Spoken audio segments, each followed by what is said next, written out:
ফারিসের কথা শুনে নিধি কিছু বলল না।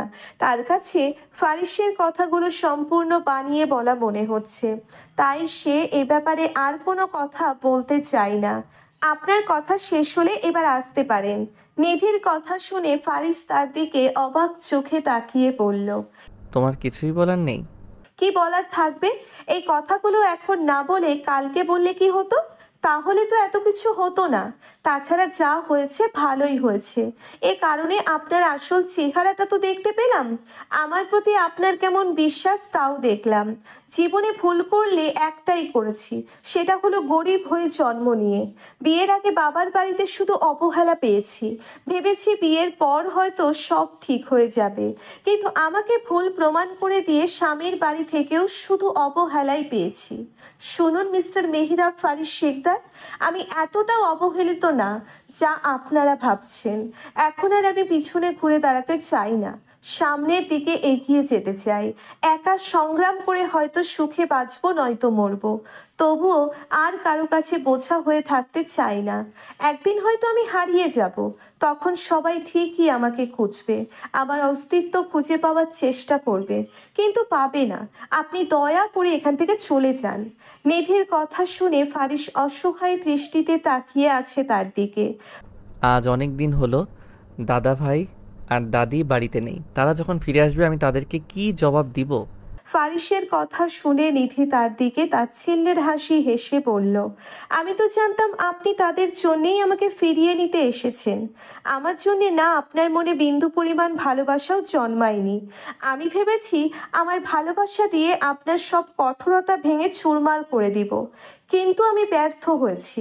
দাদা দাদিকে বলে দিয়ে কোনো এক ব্যক্তিকে ভালো রাখতে নিধি হারিয়ে গেছে, নয়তো বলবেন যে নিধি একটু সুখে থাকার জন্য স্বার্থপরের মতো তাদের ছেড়ে চলে গেছে। আমি নিজেকে কি বলবো নিধি? আমি জানি না ফারিস, প্লিজ আমাকে একটু ভালো থাকতে দিন আপনি। আমি আপনাকে ছাড়া অনেক সুখে থাকবো। নিধির কথা শুনে ফারিস কিছু বলল না। তার চোখ দিয়ে নীরবে নোনা পানি গড়িয়ে পড়ে। নিধি দেখার আগেই ফারিস চোখের পানি মুছে নিষ্পলক চোখে নিধির দিকে চেয়ে আছে। ফারিস এটা ভেবেই অবাক হয়, সে নিধির জন্য কাঁদছে। অবন্তী চলে যাওয়ার পরও ফারিসের চোখ থেকে এক ফোঁটা পানি পড়েনি। সাথে নিধির মতো শান্তশিষ্ট মেয়েকে এত কঠোর হতে দেখে তো ফারিস আরো অবাক হয়। সে আর কিছু না বলে এলোমেলো পায়ে হেঁটে রুম থেকে বের হয়ে যায়। রুম থেকে বের হতেই পিয়াস আর ইকরার সামনে পড়ে ফারিস। পিয়াস তার বিস্ময় আর দমিয়ে রাখতে না পেরে বলল, কি হয়েছে স্যার? কিছু হয়নি, আমি বরং আজ যাই। ফারিসের কথা শুনে ইকরা বলল, আরে স্যার, আমি কফি বানিয়েছি, খেয়ে যান প্লিজ। অন্য একদিন আসবো আমি, একটা কাজ আছে আমার। ফারিসের কথা শুনে ইকরা আর পিয়াস দুজনেরই মন খারাপ হয়ে যায়। ফারিস সেসব পাত্তা না দিয়ে পিয়াসকে বলল, অফিসে এসো, জরুরি কথা আছে আমার। আর ম্যাম, আপনি কয়েকটা দিন নিধির একটু খেয়াল রাখবেন। বলেই ফারিস বাসা থেকে বের হয়ে যায়। নিস্তব্ধ রাত, ঘড়িতে তখন সময় একটা ছুঁই ছুঁই। ফারিস চোখ মেলে এলোমেলো হাতে টি টেবিলের ওপর পানি খোঁজে, কিন্তু সে পানির নাগাল পায় না। তাই ফারিস ফোনের লাইট অন করে দেখে টি টেবিলের উপর পানি নেই। হঠাৎ ফারিসের মনে হলো একটা মেয়ে তার দিকে পানির গ্লাস এগিয়ে দিয়েছে। মেয়েটার মুখটা দেখতে পায় না সে, কেমন ঝাপসা হয়ে আছে সব কিছু। নিধি, বলেই ফারিস মেয়েটাকে ছুঁতে চায়, কিন্তু তার আগেই মেয়েটা হারিয়ে যায়। সবটাই নিজের কল্পনা ভেবে ফারিস কেঁদে ফেলল। এতদিন শুধু নিধি তাকে এক পাক্ষিক ভালোবেসে গেছে, এখন যখন সে নিধির প্রতি দুর্বল হয়ে পড়ল আস্তে আস্তে, তখন নিধি মুখ ফিরিয়ে নিল। নিজের প্রতি প্রচণ্ড রাগ হয় ফারিসের। কেন সে নিধিকে অবহেলা করেছে? কেন সে সবসময় তার থেকে মুখ ফিরিয়ে নিত? যখন নিধি দূরে সরে গেল তার থেকে, তখন সে বুঝতে পারল সে নিধিকে কতটা চায়। এই তো কিছুদিন আগে ফারিসের জ্বর হওয়াতে নিধি নাওয়া খাওয়া ভুলে দিনরাত জেগে ফারিসের সেবা করেছে। সে সুস্থ হওয়া পর্যন্ত তার কাছ থেকে একটু দূরে পর্যন্ত যায়নি। অথচ এখন ফারিস অসুস্থ হয়ে বিছানায় শুয়ে আছে। তাকে দেখার মতো একজন মানুষ তার নেই। না আছে তার নিধি, আর না আছে তার দাদা দাদি। আজকে নিজেকে প্রচুর অসহায় মনে হচ্ছে ফারিসের। সে এলোমেলো পায়ে হেঁটে গাড়ির চাবি নিয়ে বের হয়ে গেলে পিয়াসদের বাড়ির উদ্দেশ্যে। হঠাৎ করে নিধিকে দেখার প্রচুর ইচ্ছে জেগেছে ফারিসের। জ্বরে চোখ খুলে রাখতে কষ্ট হচ্ছে তার। তবুও সে অসুস্থ শরীর নিয়ে বেরিয়ে পড়ল নিধিকে এক নজর দেখার জন্য। দিনটা সোমবার, বাহিরে মুষলধারে বৃষ্টি হচ্ছে। পিয়াস সকাল সকাল উঠে রেডি হয়ে অফিসের জন্যে বের হয়ে যায়। বাসায় শুধু নিধি আর ইকরা। নিধি সোফায় বসে বসে ফারিসের কথাই ভাবছে। আজ থেকে ঠিক 3 দিন আগে ফারিসের সাথে তার শেষ দেখা হয়েছে। আজ 3 দিন হলো ফারিস নিধির একটু খোঁজ নেওয়ারও চেষ্টা করেনি। পরে নিধির মনে পড়ল সে তো সিমই চেঞ্জ করে ফেলেছে, খবর নিবেই বা কিভাবে। আজকে হঠাৎ করে ফারিসের জন্যে নিধির খারাপ লাগছে। মনে হচ্ছে ফারিস ঠিক নেই, সেই নিয়েই সকাল থেকে চটপট করছে সে। কিন্তু কাউকে কিছু বলতে পারছে না, কারণ সেই তো ফারিসকে ফিরিয়ে দিয়েছিল সেদিন। এসব ভেবেই মন খারাপ নিধির। ইকরা রান্নাঘর থেকে এসে নিধির পাশে বসে। সে নিধির মাথায় হাত বুলিয়ে দিয়ে বলল, কি হয়েছে রে নিধু? কিছু ভালো লাগছে না আমার। নিধির বিরস্ব মুখে বলা কথা শুনে ইকরা তাকে জড়িয়ে ধরে বলল, জিজুর জন্য মন খারাপ নাকি? তার কথা মনে পড়ছে? ইকরা কথার জবাব দেয় না নিধি। সে চুপচাপ বসে আছে। ইকরা তার মনের অবস্থা বুঝতে পেরে আবারও বলল, তুই শুধু শুধু দুলাভাইকে ভুল বুঝছিস। উনি একটু রাগী, কিন্তু মনটা ভীষণ ভালো। তুই হয়তো দুলাভাইকে এখনো ভালো করে বুঝতেই পারিসনি। আমি ওনার সঙ্গে সংসার করেছি ইকরা, ওনাকে আমি বুঝতে পারবো না কেন? তুই জানিস উনি অয়নের কথা শুনে আমাকে চড় দিয়েছে, তাও আবার আমি সব কিছু বলার পরে। সে জায়গায় আমি তো তেমন কোনো রিয়াক্টই করিনি। তুই যাই বলিস না কেন, তোর ভাইয়ার সাথে কথা বলা উচিত। একজন আরেকজনকে বুঝতে পারাটা হলো আসল ভালোবাসা। জানিস, এখন না বিচ্ছেদ জিনিসটা সম্পর্কে সচরাচর হচ্ছে। বিচ্ছেদের থেকে ভালো তুই তাকে বুঝে সব কিছু ঠিক করে নেওয়া। নিধি ইকরার কাঁধে হাত দিয়ে বলল, ছোটকাল থেকে বাবার রাজকন্যা হয়ে বড় হয়েছিস তুই। বিয়ের পর বরের রাজরানী তুই। আমার ছোট্ট থেকে কষ্ট করে বেড়ে ওঠার ব্যাপারটা অন্তত তুই বুঝতে পারবি না। একটুখানি সুখের আশায় আমি কি না করেছি বলতো। ফারিস নামক পাথর মনের মানুষটার মন পেতে চেয়েছি, সৎ মায়ের ভালোবাসা পেতে চেয়েছি। এ যেন অনেক কল্পনা আমার, যেটা পাওয়ার নয় সেই জিনিসটাই কেন যে সবসময় আমি পেতে চাই কে জানে। জিনিসটা তাদের হবে না জেনেও মানুষ সেই জিনিসটার ওপরেই বেশি আকৃষ্ট হয়। নিধির কথা শুনে ইকরা বড় একটা দীর্ঘশ্বাস ফেলে। আসলেই তার কিছু বলার নেই। ছোট কাল থেকে ইকরা আর নিধির বন্ধুত্ব। কখনো নিধির মুখ থেকে তার মায়ের অত্যাচার ছাড়া ভালো কোনো কথা শোনেনি। মেয়েটা কতটা কষ্ট করে বড় হয়েছে সেটা ইকরা খুব ভালো করেই জানে। সকাল থেকে কি বৃষ্টি হচ্ছে, ওয়েদারটা জোস, কিন্তু ইচ্ছে করছে শাড়ি পরতে। ইকরার কথা শুনে নিধি তার দিকে ভ্রু কুঁচকে বলল, তোর মনে রং লেগেছে নাকি? নিধির কথা শুনে ইকরা কিছুটা মন খারাপ করে বলল, এমনি ইচ্ছে করছে। তোর ভাইটা থাকলে হতো, শাড়ি পরা অবস্থায় আমাকে দেখলে অনেক খুশি হতো। ইকরার কথা শুনে নিধি একটা দীর্ঘশ্বাস ফেলে।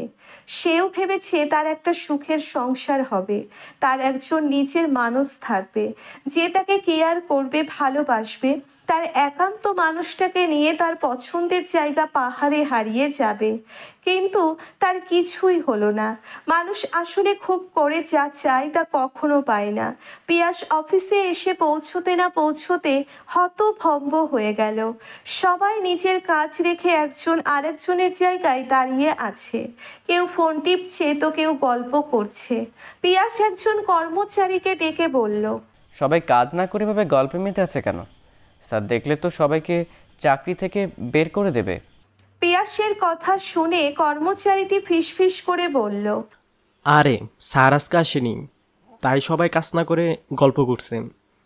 এদেরকে বলার পরও ঠিক হয়নি, এদেরকে স্যারই ঠিক করতে পারবে। স্যার আসেনি কেন? তা তো আমি জানি না। আচ্ছা তুমি যাও, আমি দেখছি। পিয়াসের কথা শুনে কর্মচারীটি চলে যায়।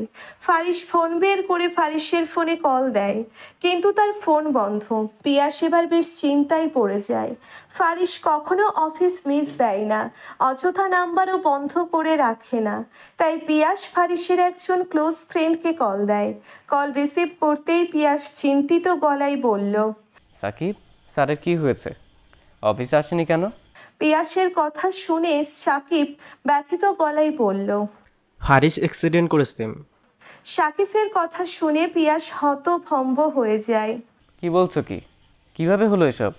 ফারিসের প্রচণ্ড জ্বর ছিল কালকে, নিজের খেয়াল একটু রাখেনি সে। তার ওয়াইফও তো বাড়িতে নেই, দাদা দাদিও বাড়িতে নেই। রাতে আবার জ্বরের ঘরে সে তার বউকে আনতে যায় তাদের বাড়িতে। সেখানে যাওয়ার সময় সে অ্যাক্সিডেন্ট করে। দুর্বল শরীর নিয়ে ড্রাইভ করেছে। হঠাৎ একটা ট্রাক সামনে চলে আসাতে ও ঠিক সামনে নিতে পারেনি, তাই অনেক আঘাত পেয়েছে ও। পিয়াস আর কোনো কথা বলতে পারল না। সে তাড়াহুড়ো করে বাড়ির উদ্দেশ্যে রওনা দেয়। কলিং বেলের আওয়াজ শুনে নিধি এসে দরজা খুলে দেয়। দরজার অপর পাশে পিয়াসকে চিন্তিত মুখে দাঁড়িয়ে থাকতে দেখে নিধি বেশ অবাক হয়ে যায়। কি হয়েছে ভাইয়া, এই সময় অফিসে না গিয়ে বাড়িতে কেন? নিধির কথা শুনে পিয়াস বেশ কঠিন গলায় বলল। আমার স্যারের মতো মানুষ হয় না নিধি, আর তুমি তাকে কষ্ট দিয়েছো। লোকটা জ্বরের মধ্যে শুধুমাত্র তোমাকে এক নজর দেখার জন্য মাঝরাতে ছুটে এসেছিল।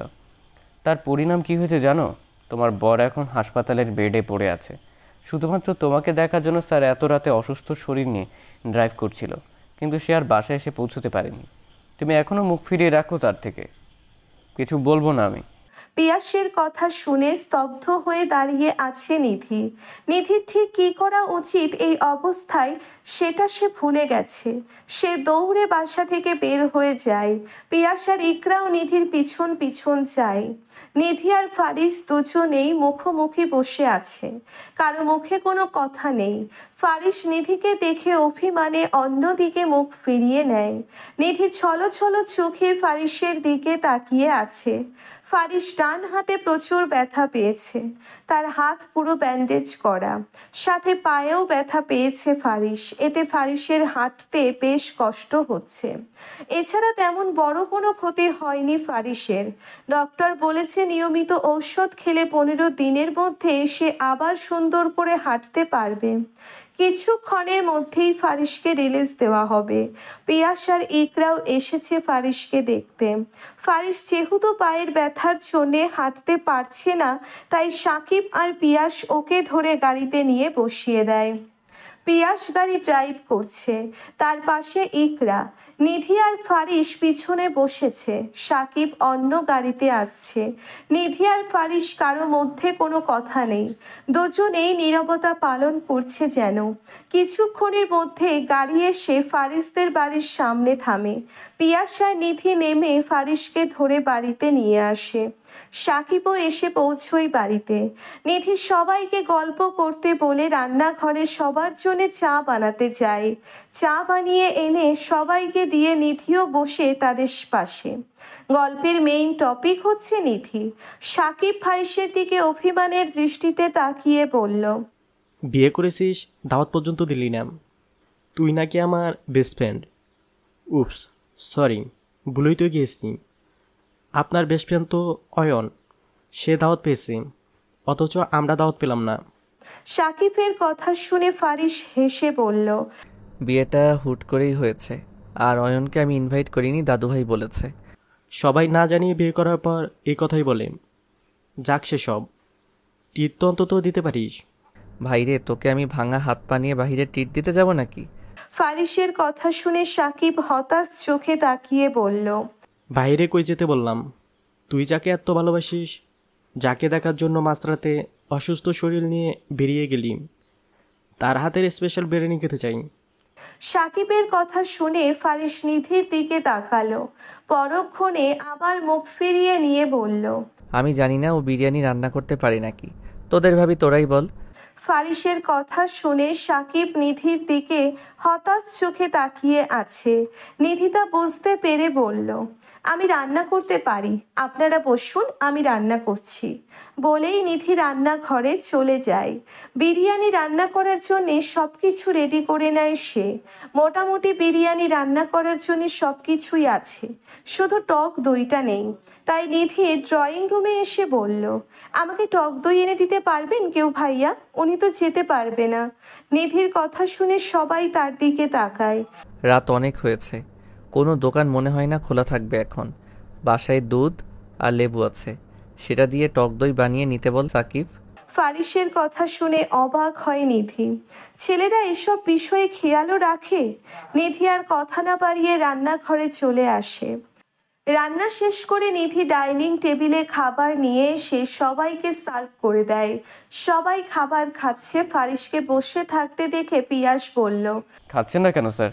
ফারিস নিচের ডান হাত পিয়াসের দিকে ধরে বলে, হাত নাড়াতে পারছি না, তার উপর আবার ব্যান্ডেজ করা, খাবো কিভাবে? আমি খাইয়ে দিই। পিয়াসের কথা শেষ হওয়ার আগেই সাকিব পিয়াসের পায়ে খোঁচা দিয়ে তাকে থামিয়ে দিয়ে বলল, আরে ভাবি থাকতে তুই এত চিন্তা করছিস কেন? সাকিবের কথা শুনে নিধি কিছুটা অপ্রস্তুত হয়ে সবার দিকে তাকায়। সবার সামনে নাকি তাকে খাইয়ে দিতে হবে। নিধির দিকে তাকিয়ে ফারিস বলল। থাক, তার সমস্যা হলে খাইয়ে দিতে হবে না, আমি খাবো না। ফারিসের কথা শুনে নিধি তার দিকে বিরক্তি ভরা নয়নে তাকিয়ে বলল, অসুস্থ তারপরেও ন্যাকামি গেল না। বলেই নিধি ফারিসের সামনে থেকে খাবারের প্লেট টেনে নিয়ে তাকে খাইয়ে দেয়। নিধির করা কাজে সবাই হাসছে। পিয়াস একরা নিজেদের বাড়ি চলে যায় খাবার খেয়ে। সাকিব ওদের বাড়িতে পৌঁছে দিয়ে আসে। ফারিসদের বাড়ি এখন পুরো ফাঁকা। কিছুক্ষণ আগেও সবার হইচই বাড়ি মেতেছিল। সবাই চলে যাওয়াতে নিধির মনটা একটু খারাপ। সে ব্যালকনিতে চুপচাপ দাঁড়িয়ে আছে। ফারিস রুমে শুয়ে আছে। হঠাৎ কাঁচ ভাঙার আওয়াজ শুনে নিধি তাড়াতাড়ি রুমে আসে। সমস্যা কি আপনার? বলেছি তো একা একা কোনো কাজ না করতে, তারপরেও কেন একা একা গ্লাসে পানি ঢালতে গিয়েছেন? আমার সাথে কথা বলতে আপনার লজ্জা লাগছে? এত ইগো কিসের আপনার? নিধির কথা শুনে ফারিস তার দিকে ভ্রু কুঁচকে তাকায়। Shut up. একটুও পরিবর্তন হননি আপনি, আগের মতোই আছেন। বলেই নিধি কাচের টুকরোগুলো এক জায়গায় জড়ো করে ডাস্টবিনে নিয়ে রাখে। রান্নাঘর থেকে গ্লাস নিয়ে এসে নিধি ফারিসকে পানি দেয়। এখন থেকে আমার সাথে রাগারাগি করলে ঘরে রান্না বন্ধ করে দিব। নিধির কথা শুনে ফারিস হেসে ফেলল। অনলাইনে খাবার অর্ডার করলে পুরো হোটেলের খাবার বাড়িতে এনে দিয়ে যাবে, আর তুমি আমাকে রান্না বন্ধ করে দেওয়ার হুমকি দিচ্ছ? ফারিসের কথা শুনে নিধি চুপসে যায়। পরক্ষণে হেসে বলল, চুল টেনে দৌড় দিব। কি করতে পারবেন তখন আপনি? দৌড়ে ধরতে যাবেন আমাকে? কিন্তু কিভাবে? নিধির কথা শুনে ফারিসের মন খারাপ হয়ে যায়। অসহায়ত্বের সুযোগ নিও নামে, একদিন আমার পা ঠিক হয়ে যাবে, তখন কি করতে পারবে তুমি? তখনকার ব্যাপার তখন দেখা যাবে, এখন তো আমার দিন। বলেই হেসে ফেলল নিধি। একটা কথা বলবে নিধি? বলুন। তুমি কি নিজের ইচ্ছেতে এসেছো বাড়ি? হঠাৎ এ কথা কেন? বলো, তুমি তোমাকে জোর করে কিছুই করতে হবে না। তুমি যদি আমার কালো অতীত জেনে চলে যেতে চাও তাহলে চলে যাও, আমি তোমাকে আটকাবো না। ওই দিন অবন্তীর কথা বলাতে আমার মাথা ঠিক ছিল না, তোমার সাথে অনেক বাজে ব্যবহার করে ফেলেছি আমি, তুমি আমাকে ক্ষমা করো। অতীত তো আমারও ছিল, আপনি তো মেনে নিয়েছেন। আপনি যদি স্বাভাবিকভাবে আমাকে সবকিছু বলতেন তাহলে হয়তো আমি বাড়ি ছেড়ে যেতাম না। মাথা ঠিক ছিল না আমার। ছেলেদের মাথা সবসময় নষ্টই থাকে। এরে অপমান করছো কিন্তু। অপমান করছি না, যা সত্যি তাই বলেছি। নিধির কথা শুনে ফারিস তার দিকে মুখ গোমড়া করে তাকিয়ে আছে। বৃষ্টি হচ্ছে বাহিরে। তো অসুস্থ শরীর নিয়ে ভেজার ইচ্ছে আছে নাকি? না, বৃষ্টি বিলাস করতে ইচ্ছে করছে প্রিয় মানুষটার সাথে। প্রিয় মানুষ কে? তাকে ডেকে নিয়ে আসুন, তারপর গল্প করুন। আমি না হয় নীরব শ্রোতা হয়ে আপনাদের চা কফি বানিয়ে দিব। মজা করছো? কি মনে হয়? জানি না, চলো বেলকনিতে যাই। অসুস্থ শরীর নিয়ে আপনাকে কোথাও যেতে হবে না, রুমেই থাকুন। না। বলেই ফারিস বিছানা থেকে নামতে যায়, কিন্তু পায়ের ব্যথার জন্যে হাঁটতে পারে না। নিধি ফারিসকে ধরে ফেলে বলল, এত বেখেয়ালি কেন আপনি? বেখেয়ালি দেখেই তো তোমাকে আবার ফিরে পেলাম, অ্যাক্সিডেন্ট হয়েছে দেখেই তো তুমি ফিরে এসেছো। ধুর, কি সব বলছেন? আমাকে ধরুন, আমি নিয়ে যাচ্ছি বেলকনিতে। নিধির কথা শুনে ফারিস তাকে ধরে হেঁটে হেঁটে ব্যালকনিতে আসে। ফারিস বাহিরের দিকে তাকিয়ে বলল, ভালো লাগছে না। কেন? জানি না, জড়িয়ে ধরো তাহলে ভালো লাগবে। ফারিসের কথা শুনে নিধি কিছুটা লজ্জা পেয়ে বলল, আজাইরা আবদার। নিধির কথা শুনে ফারিস তার দিকে অসহায় দৃষ্টিতে তাকিয়ে আছে। 1 মাস পর ফারিস দীর্ঘদিন বেড রেস্টে থাকার কারণে অফিসে আসতে পারেনি, তাই অফিসের কিছুটা দায়িত্ব অয়নের ওপরেই ছিল। রাহাত শিকদার অয়নের উপর দায়িত্বটা দেয়। কয়েকদিন ধরেই অফিসের হিসাবে গড়মিল দেখা যায়। ফারিস তা বুঝতে পেরে অয়নের উপর নজর রাখতে দেয় পিয়াস আর সাকিবকে। উপযুক্ত প্রমাণ তৈরি করতে সক্ষম হয় পিয়াস আর সাকিব। অয়ন ফারিসদের অফিসের টাকা লুটপাট করে তার পকেট মোটা করেছে, তাই অয়নকে পুলিশে দেওয়া হয়। ফারিসের টাকা লুটপাট হলেও সে অয়নকে জেলে ঢুকাতে পেরে খুশি প্রচুর। সে অয়নকে দু চোখেও দেখতে পারে না যখন সে নিধিকে উল্টোপাল্টা বুঝিয়েছে তখন থেকে। রাত প্রায় 10টা বাজে। ফারিস বাহিরে থেকে এসে রুমে চলে যায়। এদিকে নিধি যে তার জন্যে ড্রয়িং রুমে বসে অপেক্ষা করছে সেদিকে তার নজর নেই। তাকে দেখেও না দেখার অভিনয় করে। ফারিস চলে যাওয়াতে নিধি একটু কষ্ট পায়। সে কিছু না বলে মুখে হাসি বজায় রেখে রুমে যায়। ফারিস দাঁড়িয়ে দাঁড়িয়ে ফোনে কথা বলছে রুমের এক কোণায়। নিধিকে দেখে কল কেটে দেয় ফারিস। তা দেখে নিধি ভ্রু কুঁচকে বলল, ডিস্টার্ব করলাম নাকি? নিধির কথা শুনে ফারিস গম্ভীর কণ্ঠে বলল, বুঝেছো যখন তাহলে দাঁড়িয়ে আছো কেন? ফারিসের এমন আচরণ দেখে নিধি চুপসে যায়। নিধি ফারিসের কাছে এগিয়ে গিয়ে বলল, কি হয়েছে আপনার? এমন করে কথা বলছেন কেন? নিধির কথার জবাব দেয় না ফারিস।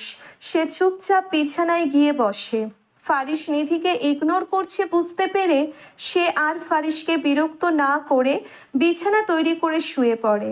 ছাদের রেলিং ঘেঁষে দাঁড়িয়ে আছে ফারিস। রাত প্রায় 11টা বাজে। নিধি রুমে ঘুমোচ্ছে। এই সুযোগে ফারিস চুপি চুপি ছাদে চলে আসে। ছাদে একপাশে অনেকগুলো গোলাপ ফুল জড়ো করে রেখেছে ফারিস। সে ফোন হাতে পায়চারি করছে। হঠাৎ ফারিসের ফোন বেজে ওঠে। সে তড়িঘড়ি করে কল রিসিভ করে বাসায় নিচে যায়। একজন লোক এসে তার হাতে মাঝারি সাইজের একটা বাক্স ধরিয়ে দেয়। ফারিস তা নিয়ে তাড়াতাড়ি আবার ছাদে চলে যায়। তার মনটা ছটফট করছে। সে জানে নিধি কষ্ট পেয়েছে তার ব্যবহারে। সে ইচ্ছে করেই নিধির সাথে এমন আচরণ করেছে। ফারিস ছাদে এসে তাড়াতাড়ি ছাদের একপাশে ফুল দিয়ে সাজায়। একটা ছোট টেবিলের উপর কেক বের করে রেখে তার চারপাশে গোলাপের পাপড়ি ছড়িয়ে দেয়। গোলাপের পাপড়ির উপরে ছোট ছোট ক্যান্ডেলগুলো জ্বালিয়ে দেয় ফারিস। অল্প কিছু সময়ের মধ্যেই অন্ধকার জায়গাটা ক্যান্ডেলের আলোতে উজ্জ্বল হয়ে যায়। ছোট টেবিলের উপর ফুল আর ক্যান্ডেল দিয়ে সাজিয়ে মাঝখানে কেক রাখা। পুরো ছাদ অন্ধকার, শুধু টেবিলে ছোট ছোট ক্যান্ডেলগুলো জ্বলছে। এতে যেন ছাদের সৌন্দর্যটা ফুটে উঠেছে। ফারিস ঘড়িতে সময় দেখে 11:55 বাজে। সে আর দাঁড়িয়ে না থেকে রুমে যায়। রুমের সামনে এসে তো ফারিস হতভম্ব হয়ে যায়। রুমে দরজা আটকানো। সে তো রুম থেকে বের হওয়ার সময় নিধি ঘুমিয়েছিল। তাহলে কে দরজা আটকালো? এদিকে 12টা বাজার আর মাত্র 4 মিনিট বাকি আছে। সে যে এতক্ষণ কষ্ট করে সবকিছু ডেকোরেশন করেছে, সবকিছু কি বিফলে যাবে? এসব ভেবেই আটকে উঠল ফারিস। সে দরজায় নক করে কিন্তু কোনো সাড়া শব্দ নেই। ফারিস এবার গম্ভীর কণ্ঠে বলল, নিধি, আমি জানি তুমি জেগে আছো, তাড়াতাড়ি দরজা খোলো। তবুও কোনো সাড়া শব্দ নেই। ফারিস হতাশ চোখে দরজার দিকে তাকিয়ে আছে। আজকে নিধির জন্মদিন। সেই ভেবেই ফারিস তার জন্য সারপ্রাইজ হিসেবে ছাদে কেক এনে সাজিয়েছে ফুল দিয়ে। এদিকে নিধিকে ইগনোর করার জন্যে যে সে এত রেগে যাবে সেটা কল্পনাও করতে পারেনি ফারিস। সে আর কিছু ভাবতে পারল না। 12টা বাজতে আর মাত্র 2 মিনিট বাকি আছে। ফারিস কিছু একটা ভাবলো, তারপর কঠিন গলায় বলল, তুমি কি চাও এত রাতে আমি বাহিরে রাত কাটাই? এত রাতে গাড়ি ড্রাইভ করে আবার কোনো দুর্ঘটনা ঘটাই? এটাই তো চাও? ফারিস বলতে দেরি, দরজা খুলতে দেরি হয় না নিধির। সে দরজা খুলে গুটিসুটি মেরে একপাশে দাঁড়িয়ে আছে। ফারিস লক্ষ্য করলো নিধির চোখের কোণায় পানি। সে আর কিছু না ভেবেই নিধিকে কোলে তুলে নেয়। ফারিসের কাজে তো হতভম্ব হয়ে যায় নিধি। সে ফারিসকে খামচে ধরে বলল, আরে কি করছেন আপনি? মাথা খারাপ হয়েছে নাকি? নিধির কথা শুনে ফারিস তার দিকে গম্ভীর চোখে তাকায়। তা দেখেই নিধি চুপসে যায়। আর কিছু বলার সাহস হয় না তার। ফারিস নিধিকে ছাদে নিয়ে এসে নামিয়ে দেয়। তারপর নিধির চোখ ধরে ফারিস টেবিলের সামনে নিয়ে তাকে ছেড়ে দেয়। তারপর ফারিস একটা রিং নিয়ে হাঁটু গেড়ে বসে বলল, শুভ জন্মদিন প্রিয়তমা। একটা কোমলমতী নারী তার সবটুকু ভালোবাসা দিয়ে আমার ভাঙা হৃদয়টাকে জোড়া দিয়েছে। সেই নারীটি তুমি। তুমি জীবনে না আসলে জানতামই না কিভাবে সুখে থাকতে হয়, কিভাবে নিজের কষ্ট লুকিয়ে হাসি মুখে থাকো তুমি। তোমার মায়াবী চোখের মাঝেই ডুবেছি আমি। আমার জীবন হয়তো পরিপূর্ণভাবে নিখুঁত নয়, কিন্তু আমার মাঝে তোমার জন্য ভালোবাসা পরিপূর্ণ আছে। আমি তোমার হৃদয়ের একটি অংশ হতে চাই। তোমাকে না দেখার মুহূর্তগুলো আমি অতিক্রম করতে পারি না। তোমার মনের শুদ্ধতা আমাকে আষ্টে পৃষ্ঠে জড়িয়ে রেখেছে। তোমার ভালোবাসা সেই অমূল্য উপলব্ধির নাম, যা আমাকে অতীতের সব দুঃখ ভুলিয়ে দেয়। অনেকবার চেষ্টা করেছি আমার বিষাক্ত জীবন থেকে তোমাকে দূরে রাখতে, কিন্তু আমি আর পারছি না দূরে থাকতে। আমার মতো এলোমেলো একজন মানুষকে গুছিয়ে তুলেছ তুমি। কখনো ছেড়ে যেও না আমাকে। সারা জীবন আমার ছায়া হয়ে পাশে থেকো তুমি। হবে কি আমার মনের রাজরানী? ফারিসের কথা শুনে নিধির চোখ ছলছল করে ওঠে। মানুষটা তার জন্মদিন মনে রেখেছে, অথচ সে কোনোদিন ফারিসকে এসব বলেনি। আদেও তার কপালে এত সুখ সইবে? নিধিকে চুপচাপ দাঁড়িয়ে থাকতে দেখে বলল, হাঁটু ব্যথা করছে সুইটহার্ট। আর কতক্ষণ শাস্তি দিবে? অ্যাকসেপ্ট করে নাও না প্লিজ। ফারিসের অসহায় গলায় বলা কথা শুনে হেসে ফেলে নিধি। সে তার হাত বাড়িয়ে দেয় ফারিসের দিকে। ফারিস সযত্নে নিধির হাতে রিং পরিয়ে দিয়ে উঠে দাঁড়ায়। নিধিকে টেনে কেকের সামনে দাঁড় করিয়ে দেয় সে। কেক কাটুন ফারিসের রাজরানী। ফারিসের কথা শুনে হেসে ফেলে নিধি। সে কেক কেটে ফারিসকে খাইয়ে দিয়ে বলে, মানুষের জীবনে যেমন সমস্যা পিছন ছাড়ে না, আপনিও তেমন ভাবেই কখনো আমাকে ছেড়ে যাবেন না।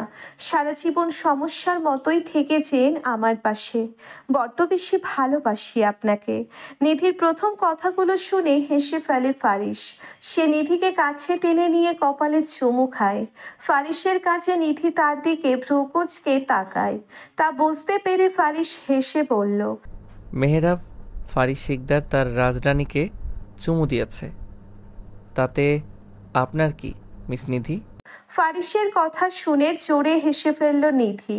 সে আলতো হাতে ফারিসকে জড়িয়ে ধরে। আরে আরে, কই যান আপনারা? একটা লাইক দিয়ে যান। এত কিপটামি করেন কেন? একটা লাইকই তো দিবেন। প্লিজ প্লিজ প্লিজ একটা লাইক দিয়ে যান।